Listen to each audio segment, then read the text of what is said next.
Welcome to the podcast series at the College of Education and Integrative Studies. I'm Dean Jeff Pass, and we have here today a group of faculty and students to discuss civic engagement and service learning. Let me introduce our guests. We have Dr. Teresa Lloro-Bidart from the Department of Liberal Studies. Welcome. And Dr. Analena Hassberg from the Department of Ethnic and Women's Studies. And we have two student guests. We have Camryn Hamm, studying liberal studies, preparing to become a teacher. And we have Jennette Ramirez, who is studying ethnic and women's studies, and you're a senior. And Camryn, you're? A third year. Third year. Welcome to you all. So let's start off with the professors. What is your interpretation of service learning and community engaged learning, civic engagement? How do you conceptualize it? Well, for me, service learning is this reciprocal relationship. I always tell my students, you're not doing time, you're not counting off, hours, you're not giving a handout, you're getting something in return. So my students, I encourage them to look at their service learning partnerships and relationships as something that they are both putting into and harvesting back from. So it's not charity, it's not service, it's service learning. Do you want to add to that, Teresa? Sure. I also think it's an opportunity for students to be able to connect what we're learning in the course to real life experience. So in my critical food studies course, we read, for example, about farmers markets and the potential role of farmers markets in addressing food insecurity issues. And then they have the opportunity to actually go out into the community and work with farmers markets to sort of see that for themselves and realize that the community needs that they read about are real and that they're tangible and that they're happening within our own communities as well. So you're kind of avoiding the ivory tower approach so that students can see for themselves, in addition to whatever books they might read and theories they might hear about, actually see it on the ground. Yeah. And do you think that promotes student learning? Absolutely. I've had many students give me, informal feedback and say that it made what they were reading about real. And I also think that, piggybacking on what Analena said, I think that idea of a reciprocal relationship is really important. It gives the students a really great sense of accomplishment to realize that they're able to effectuate positive change in the community, and also to realize that even though they are able to effectuate these positive changes, these needs are ongoing, right? I think that's also a really important aspect. So it's more than just learning the content better, but it's actually developing a lifelong, perhaps, commitment? Absolutely. My students work with two different community-based food justice organizations. Teresa and I do similarly aligned work, and my students work with an organization called Urban Mission here in Pomona, and they work with another organization called Community Services Unlimited, which is in South Central Los Angeles. And so both are staples of the community, providing services for an otherwise underserved community. And so the students who are able to develop these relationships often continue them after our quarter ends or our semester ends. And the pastor at Urban Mission, which is a faith-based organization, tells the students, this is your garden. It belongs to you as much as to any of us, and encourages them to continue that work. So your course, as you mentioned, is about food, and your course is about food. So maybe we should say what the course is and how your project fits in. Why don't you start? Okay, so I teach what I call a critical food studies course because we take a critical social justice, environmental justice, ecological justice approach to sort of understanding how we inherited the food system that we have now, and what the ways in which different communities are sort of pushing back and challenging that food system in important ways. And I also bring in a little bit of science. We talk about the importance of nutrition and the role that nutrition plays in, in ensuring that communities are food secure, right? So the service learning component varies by semester depending on which community partnerships are in need. I'm partnered with the Chino Community Garden in Chino. I'm partnered with the Center Street Community Garden in Pomona, which unfortunately has lost its land to a developer. So that partnership will no longer exist. And most recently, I have partnered with Emerson Middle School and also the Pomona Farmers Market in downtown Pomona. So it sounds like there's a lot of partnering to be done. Yes. And that's all on your own initiative, or do you have assistance with that? Primarily, it's on your own initiative. Actually, after this podcast today, I'm hoping to make it to a meeting with the mayor of the city of Pomona, who is having a conversation with one of my community partners about some land to do an urban farm project. So it takes a lot of getting out into the community, and then also working with, I think that students who are really excited about getting out into the community and serving the community in interesting ways, and ways that they hadn't necessarily realized were available to them prior to taking a critical food studies course. And I think also getting the students to think about food outside of nutrition is really important, because we tend to think of food as nutrition only, and realizing that food is connected to well-being in a lot of diverse ways, and that there's many disciplinary perspectives that can illuminate our relationship with food in important ways. So what other ways would you like to promote besides nutrition? Well, the idea that, access to food is very much about place and space and political economy, and that it's uneven along the lines of class and race. I think those are really important factors. I think that also in understanding the ways in which the environment and other beings are impacted by our food systems, especially industrialized food systems, is really important. Okay. So there's not just the health of the individual, but the health of the community. Absolutely. Mm-hmm. And your course? That's a great segue into my course, actually. So my course is in the Ethnic and Women's Studies department. It's Contemporary African American Issues, and I've turned it into a service learning course in which we explore the contemporary African American experience through the lens of food, and food access in particular, and food systems more broadly. And so I provide, through readings and service learning and activities and films, this kind of critical racial lens when we think about the way that the food system is racialized, the way that food access is racialized, the way that the built environment is constructed, and which communities are impacted kind of first and worst by food systems that are oppressive to all bodies who eat. Mm-hmm. So let's expand the conversation to include the students. Jennette, how did you hear about this course, and what were you expecting going into it? Well, this course is actually pretty raved about within our department. Dr. Hope is a staple of our department. And so I remember hearing other peers talk about the food justice course and getting to work within the community and having Sunday dinners at Urban Mission. So what we harvest goes into Sunday dinners sometimes, and then we'll get to, after we're done working in the garden, we'll get to sit down and actually have a meal with the people of Urban Mission and the surrounding areas. So that's pretty great. Is that something what you expected going in, to have those kinds of activities? Not at all. So whenever I explain this class to people, I talk about the pedagogy of the oppressed and the banking system. Mm-hmm. And so that's saying that there's a relationship between like mentor and mentee. And you could teach all you want one way and fill a student like as a vessel or a piggy bank of knowledge. But until they actually can experience that knowledge for themselves, which is in essence what service learning is, right? So we watch the videos and we have the lectures, but until like I go out there, that's when everything comes full circle for me.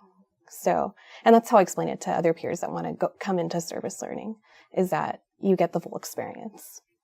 And how about you? Camryn? So I actually had a similar story to Jennette. Actually, two of my friends, Callista Ho and Melissa Provancha, we'd gone into the course and we'd heard many very good reviews about Dr. Lloro-Bidart's critical food studies, food justice class. And so we didn't quite know what to expect going into it. We'd only known that it was a good class, and that's the beauty of liberal studies classes, is that they come from a very large variety of different disciplines. And so you never know quite what to expect going into a liberal studies class, and quite how your horizons are going to be broadened. But the second we really started to delve into the material, we learned just how impactful it would be. And we learned, like Dr. Teresa Lloro-Bidart was saying, we learned kind of to broaden the scope of the definition of food beyond the literal definition, and to really delve into the actual connections that we could make from certain issues that we were discussing in class to the issues outside, and that were many community members were actually facing themselves.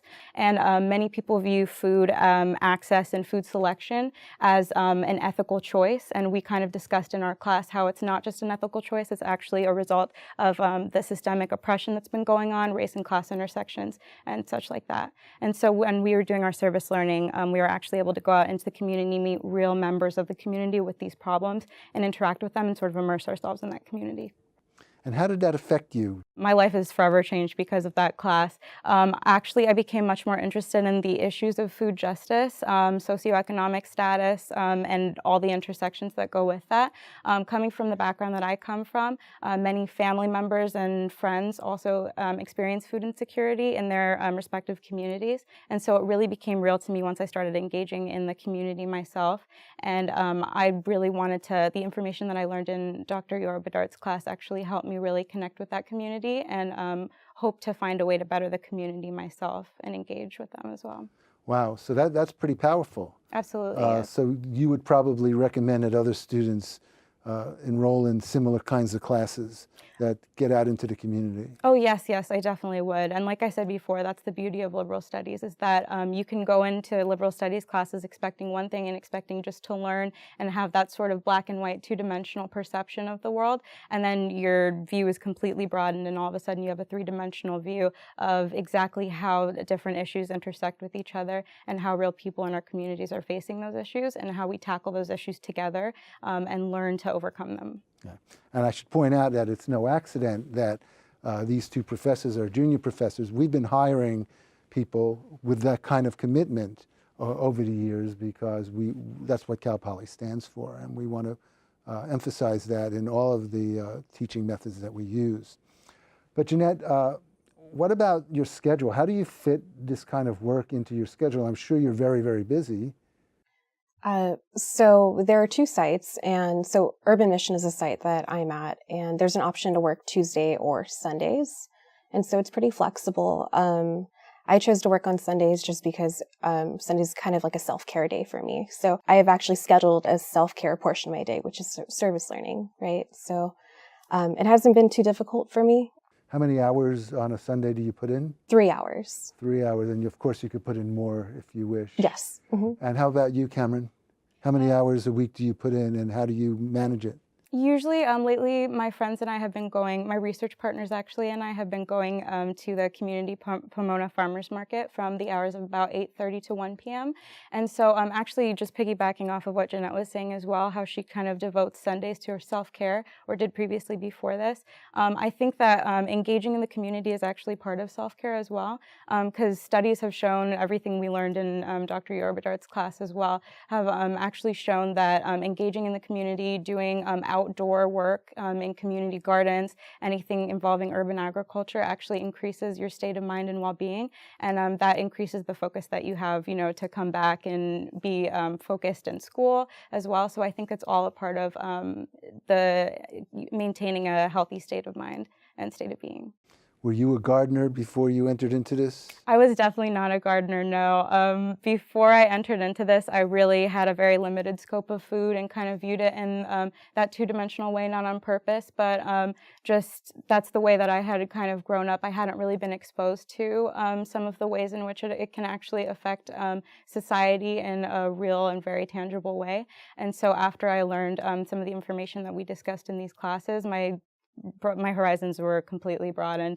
And actually, yeah, some of my friends that have joined the class as well, and taken the class prior to me and after I did, have also started gardens by themselves, and we make it a point to go out to different sites and try to engage with the community, not only the community of fellow human beings, but also of different plant, animal life, in order to really connect with nature as well.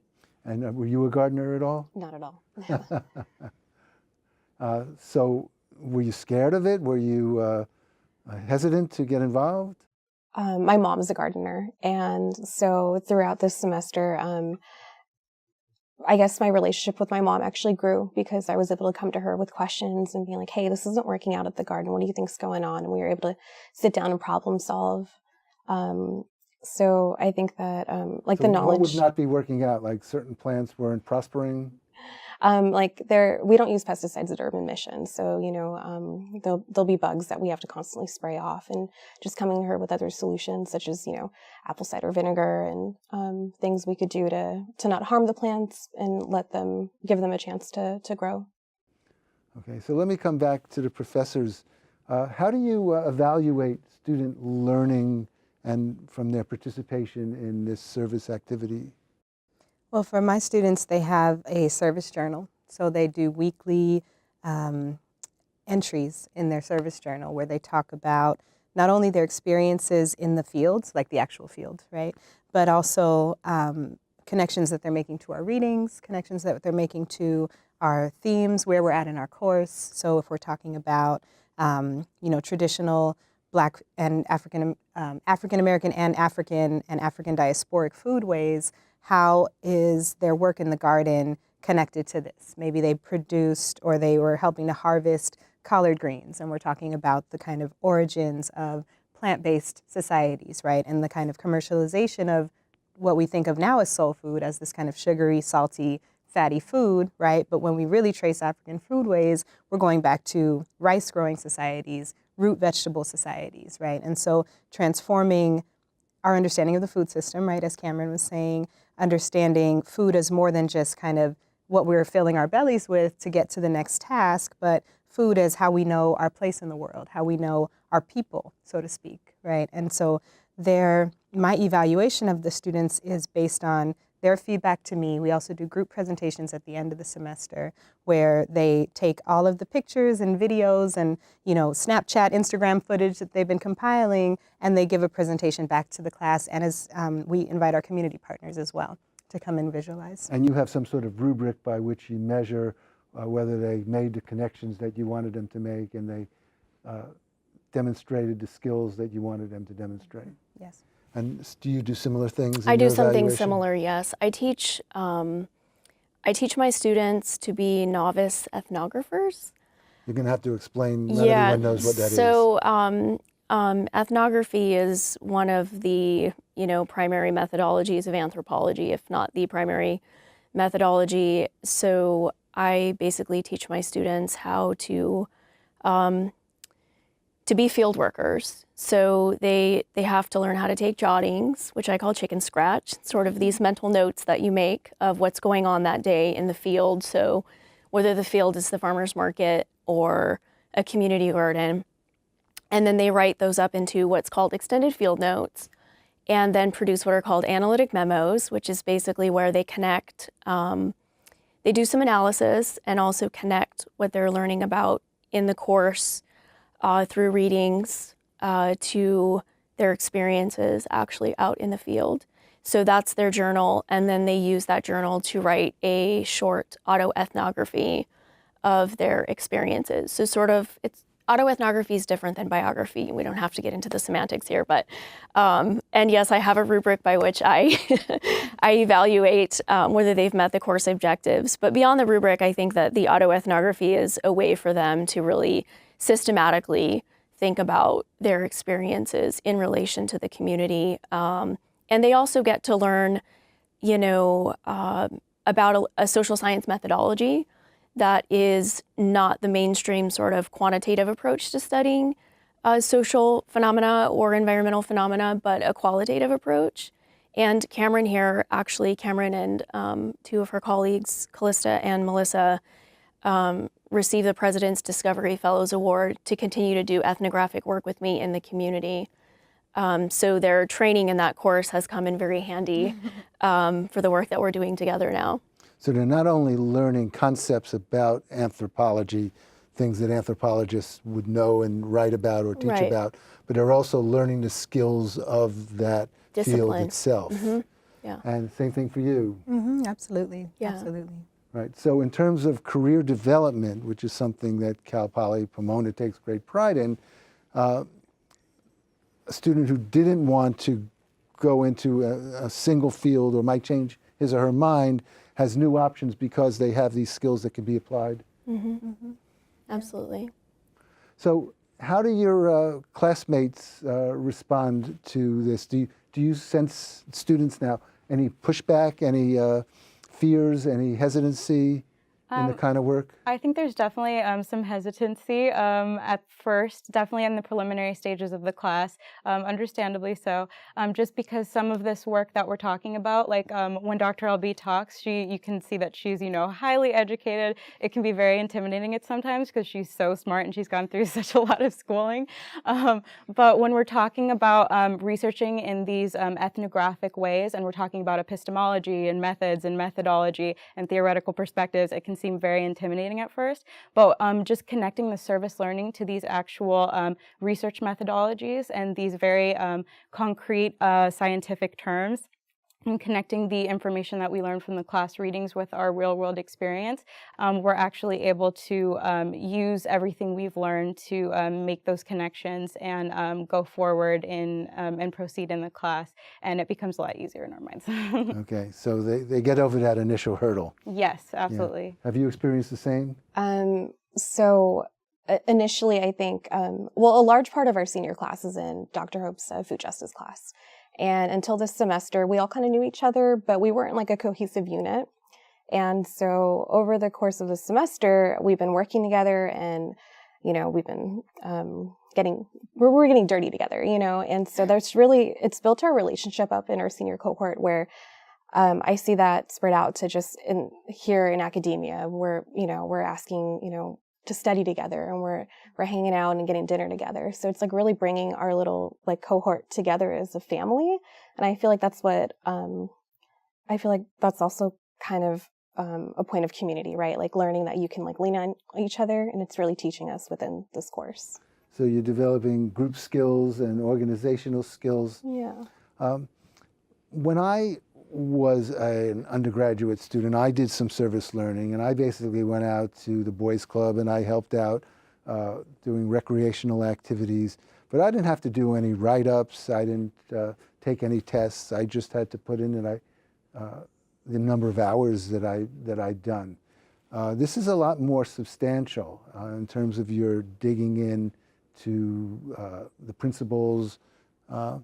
Is that daunting at all, that kind of thinking? I actually think that's probably part of what motivated me, just because we weren't really confined to a certain type of reporting of the experiences that we had. We were able to sort of think outside the box, and in doing our field notes, we were able to use descriptive language to really describe the interactions that we had, and we were really able to integrate the passion that we felt in these experiences.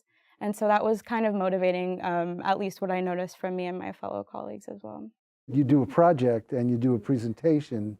Is that better than taking a paper and pencil test? Actually, so we do the journals, right? And I don't just write a journal. I go through and I see how my entire class kind of experiences their course. And I think that that's actually more beneficial than a test, because I'm seeing the ways in which they're seeing this garden and their conversations with the community and what they're getting out of it. So I'm getting an entire perspective, not just my own, but how everyone in my class is seeing this project and what they're getting out of it. So the amount of knowledge gained is, I think, more than a test. Mm-hmm. So it's not only the knowledge gained, but the knowledge that you've demonstrated in terms of earning your grade. Same for you? Yes, absolutely. I think not all, but some tests are kind of formatted in a more black and white answer sort of way, a yes or no question. And this kind of allows us to expand on that and go yes and really draw those connections. So you can get into the nuances and the shading areas. Absolutely, and learn from other students as well, just like Jennette was saying. Mm-hmm. Service learning really produces a collaborative learning environment, right? And a learn by doing environment and hands-on. So we know there are so many different learning styles, right? So some people are visual, some people are oral, right? Tactile, hands-on. And so when we kind of get into that groove of this is how I learn, we don't always like to step out of that. So when I force my students to go into gardens, right? And they don't have to necessarily do gardening work. There are more things to do at Urban Mission and at CSU. So they might put flyers together. They might put, do fundraising. They might do outreach. But there are many, I say many doors to enter the House of Food Justice, right? You don't only have to be gardening. But we do really emphasize a collaborative approach. So folks are not in their silos. They're doing group projects. They are doing very much hands-on collaborative learning that might feel uncomfortable for students who have been conditioned for a long time to kind of be individuals in a different kind of way. So professors, have you gotten any pushback from the community or from administration doing the kind of work you do, because you are being critical of the way things work, of the status quo?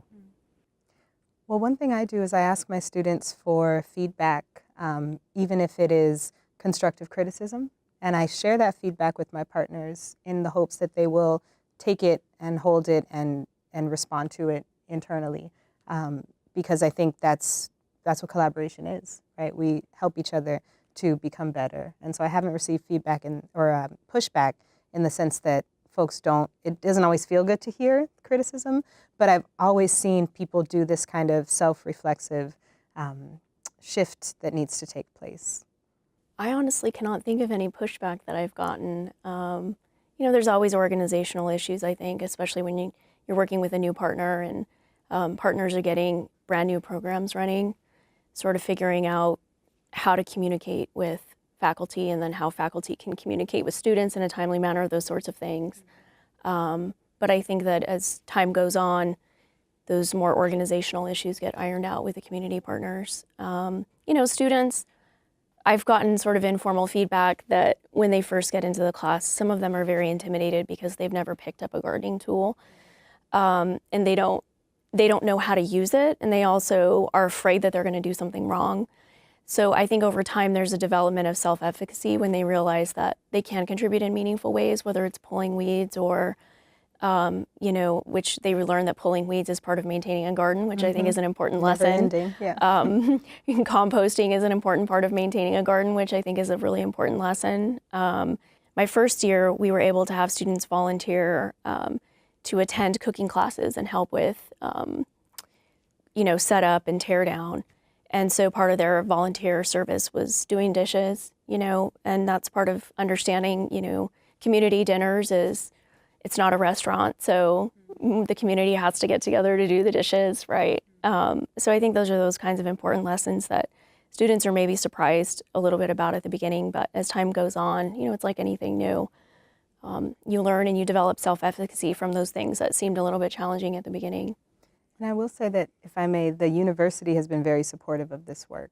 The Center for Community Engagement has been an incredible ally and support system. They've helped me to develop my service learning class. They gave me all of this support, funding, just so much infrastructure to make this happen. Yeah. And there's all kinds of legal requirements that you have to meet. Absolutely. And they're the experts, so they take care of that stuff for the most part for you. Yeah. They help us get all the waivers Absolutely. and liability taken care of. Mm-hmm. So everybody's legally protected, Yes. because once we go head off outside the university, there's Right. all kinds of liability issues, right? There's risk involved. Yeah. Yeah. So and the university has invested in this, and Yeah. it seems to be a wise investment in that you as professors get to take your students a step further than you ordinarily would, or most professors ordinarily would. And as students, you've been stretched to challenge some of your levels of comfort and try new things and learn and grow. So it sounds like something that we should continue to do. And I have to say I'm very, very proud to have such great work going on under the name of the College of Education and Integrative Studies. So I thank you for your contribution to this, and we look forward to more work in the future. Thank you. Thank you.